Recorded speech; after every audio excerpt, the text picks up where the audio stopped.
बिस्मिल्लाहिर्रहमानिर्रहीम, अस्सलामु अलैकुम। Welcome back to clear up channel. आज की ये वीडियो उन मर्द हजरात के लिए है जिनको अपने पार्टनर्स से शिकायत रहती है कि वो हमारी बात नहीं सुनती, हमारा कहना नहीं मानती, हमें टाइम नहीं देती, हमें प्रॉपर तवज्जो नहीं देती।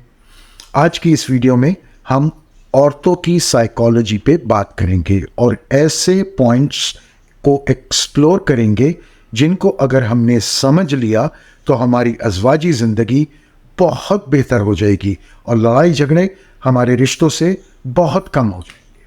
So without further ado, let's drive in. Grooming और सेल्फ हाइजीन।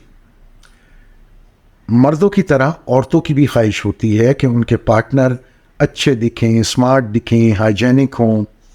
अमूमन ये देखा गया है कि शादी से पहले तो इंसान आदमी अपना बहुत केयर कर रहा होता है, अपने आप को बड़ा ग्रूमिंग पे फोकस कर रहा होता है, लेकिन शादी के बाद फिर इन सब चीज़ों को छोड़ देता है। ऐसा नहीं होना चाहिए। आपका जो साथी है उसकी भी ख्वाहिशात होती हैं, वो भी चाहेगा कि वो जिसके साथ खड़ा हो, जिसके साथ बैठा हुआ हो, बातें कर रहा हो, तो वो अच्छा दिखने वाला हो, वो हाइजेनिक आदमी हो। अमूमन मर्द हजरात के पास से मुंह से स्मेल आ रही होगी पान, छालियाँ, गुटखे की। अपने अंडर आर्म्स या जो गैर ज़रूरी बाल हैं उनकी सफाई नहीं करते, जिसकी वजह से उन्हें उनके पास से स्मेल आती है।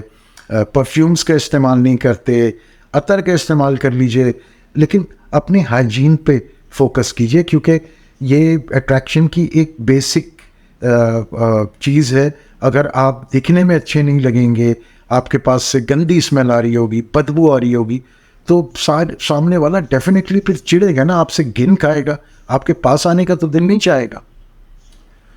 दूसरा पॉइंट है मामाज बॉय। ये बहुत ही इम्पॉर्टेंट पॉइंट है। बहुत सारे मर्द हजरात ऐसे हैं जो बग़ैर अपनी माँ के, बग़ैर अपने बाप के मशवरे के कोई काम नहीं कर सकते। तो मेरी रिक्वेस्ट है ऐसे पेरेंट्स से कि खुदारा ऐसे बच्चों की शादी मत कीजिए। शादी उस वक्त कीजिए जब आपका बच्चा जो है वो मेंटली तौर पर मैच्योर हो चुका हो। आप किसी की लड़की को लाके और उसके बाद सारी डिक्टेटरशिप आपकी होगी, आप डिक्टेट करेंगी कि यूँ कर लो, यूँ कर लो, तो ये तो ज़्यादती वाली बात है। तो मामाज बॉय अगर है कोई तो उससे तो शादी कीजिए ही नहीं। तीसरा पॉइंट है trust and support. Human nature है कि अगर आप किसी पर ट्रस्ट करते हैं और उसे पता है कि आप उस पर ट्रस्ट करते हैं, तो वो अपनी जान मारेगा उस ट्रस्ट को पूरा करने में। इसी तरीके से औरतों की भी ये नेचर होती है, औरतों की भी ये साइकोलॉजी है कि अगर आप उन पर ट्रस्ट करते हैं तो वो अपना तन मन धन लगा देंगी, लेकिन आपके ट्रस्ट को नहीं तोड़ेंगी। लेकिन अगर आप उन पे शक व शुबहात करेंगे, उनके मोबाइल्स चेक कर रहे हैं, उन पे चेक एंड बैलेंस कर रहे हैं, उन पे डाउट्स कर रहे हैं, तो डेफिनेटली फिर औरत उस मकाम पे उतर के आपको धोखा देगी और ऐसी डस पहुंचाएगी कि आपके तसव्वुर में भी नहीं होगा। इसी तरह से औरत को सपोर्ट की ज़रूरत होती है, चाहे वो मॉरली सपोर्ट हो या फाइनेंशियली सपोर्ट हो या फिज़िकल सपोर्ट हो। अगर आपके पार्टनर से कोई गलती हो रही है, कोई कमी बेशी है, तो हम एक ही गाड़ी के दो पहिए हैं। अगर इसमें कोई कमी बेशी है तो उसको इधर से कवर अप कर लीजिए। तो आपको ये देखना चाहिए कि वो भी एक बंदा बशर है, ख़ता का पुतला आपसे भी हो सकती है और उससे भी हो सकती है। तो इसमें कंपैरिजन करना या किसी की ख़ता को वो बहुत ज़्यादा पॉइंट आउट करना, ये मुनासिब चीज़ नहीं होती। जहाँ आपको लगे कि उसकी गलती है वहाँ पे आपकी सपोर्ट होना बहुत ज़रूरी है। चौथा पॉइंट आ जाता है एप्रिसिएशन। औरत को कुछ नहीं चाहिए होता, वो सुबह से लेके रात तक गधे की तरह काम कर रही होती है। आपको तैयार करेगी, आपके कपड़े देखेगी, आपको नाश्ता देगी, आपको बाहर ऑफिस भेजेगी, आपके बच्चों को देखेगी। 50 मामलात होते हैं। आप अपने घरों से अपनी ख़वातीन को 5-7 दिन के लिए भेज दीजिए और कोई भी मेड ना बुलाइए। आप खुद करके देखिए सारे काम। आप यकीन जाने कि हमारे बस से बाहर का काम है।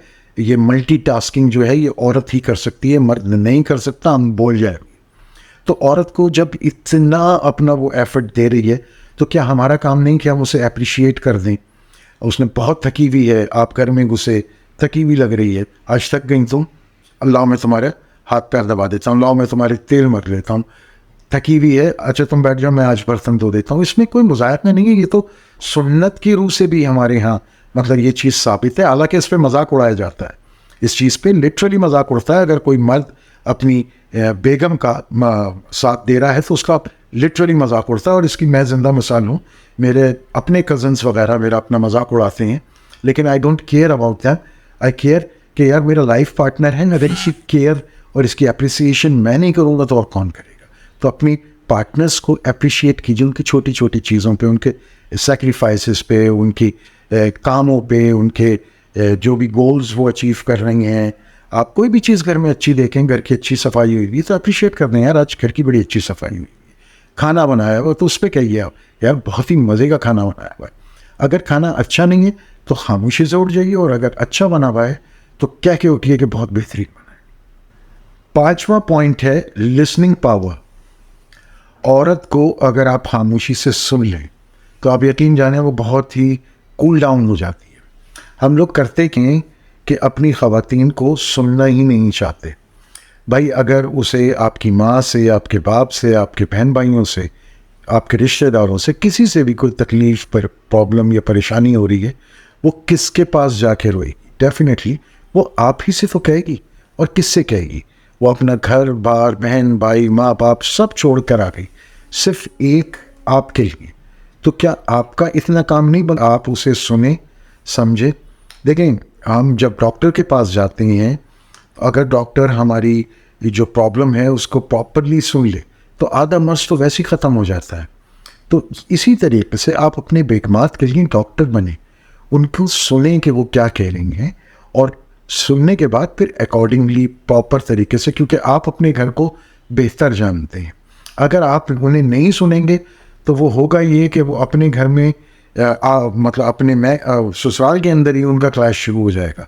तो होना ये चाहिए कि औरत अपने ससुराल में खामोश रहे और आप अपनी ज़बान से बोलें अगर कोई प्रॉब्लम परेशानी हो रही है, और औरत अपने मैके में बात करे, आप खामोश रहें, इसलिए क्योंकि वो ज़्यादा बेहतर जानती हैं अपने माँ बाप को, और आप बेहतर जानते हैं अपने माँ बाप को। तो इस तरीके से अगर आप चीज़ों को डिवाइड करके चलेंगे और अपनी बीवियों को प्रॉपरली सुनेंगे तो आप बहुत ही बेहतरीन ज़िंदगी गुजारेंगे। हमारा छठा पॉइंट है फाइनेंशियल इंडिपेंडेंस। देखें, ख़वातीन पैसों की भूखी नहीं होती, लेकिन बहैसियत मर्द आपकी ये जिम्मेदारी है कि आपकी बीवी के हाथ में फाइनेंस हो, आप उन्हें प्रॉपर पॉकेट मनी दीजिए। ये एथिकली भी आप पर लाजिम है, आपके ऊपर रिलीजियसली भी ये चीज़ आपकी रिस्पॉन्सिबिलिटी है कि आप अपनी बीवी के हाथ में फाइनेंस रखें। आप खुद बताइए, ये कोई बहुत ही चीप सी हरकत नहीं लगती जब एक औरत महफिल में आके या किसी बाज़ार में जाके कह रही है सुने 100 रुपये दीजिएगा, 500 रुपये दीजिएगा, 1000 रुपये दीजिएगा। अरे आपका लाइफ पार्टनर है, क्या उसके पास फ्रीडम नहीं होना चाहिए? क्या उसके पास फाइनेंस नहीं होना चाहिए? या आपने ही हुक्मरानी रखनी है, या सारा का सारा फाइनेंस आप ही मैनेज करेंगे? ये बहुत ही एक नेगेटिव एक्ट है मर्दों का कि वो फाइनेंशियल जो पावर है वो अपने हाथ में रखते हैं। होना ये चाहिए कि आप अपनी बीवी के भी हाथ में उसके एक मखसूस रकम या पूरी सैलरी उसके हाथ में रखें, और let her manage the whole responsibility. और औरत से अच्छा तो कोई मैनेज कर ही नहीं सकता। 7th पॉइंट है रिस्पेक्ट। देखें, इज्जत दें और इज्जत लें, ये तो बहुत मशहूर मकूला है। तो औरत की पार्टनर की इज्जत करवाना किसकी रिस्पॉन्सिबिलिटी है? आप ही की तो रिस्पॉन्सिबिलिटी है। अगर उससे कोई गलती हो रही है या वो कोई मिस्टेक कर रही है तो उसको बेइज्जत करने के बजाय उसकी रिस्पेक्ट कीजिए, उसको उस वक्त सपोर्ट कीजिए। बाद में अकेले में बैठ के उसको समझाइए कि भाई तुमसे ये गलती हो गई थी और ये अब आइंदा नहीं होनी चाहिए। लेकिन रिस्पेक्ट अगर अपने पार्टनर का आप नहीं करवाएंगे तो फिर कोई भी नहीं कर सकता। आपके घर में, आपके दोस्त अहबाबों में, आपके रिश्तेदारों में, आपके मिलने वालों में आपके पार्टनर की, आपकी बीवी की इज्जत करवाना ये मर्द की जिम्मेदारी है। हमारा आखिरी पॉइंट 8वां पॉइंट है फिजिकल रिक्वायरमेंट्स।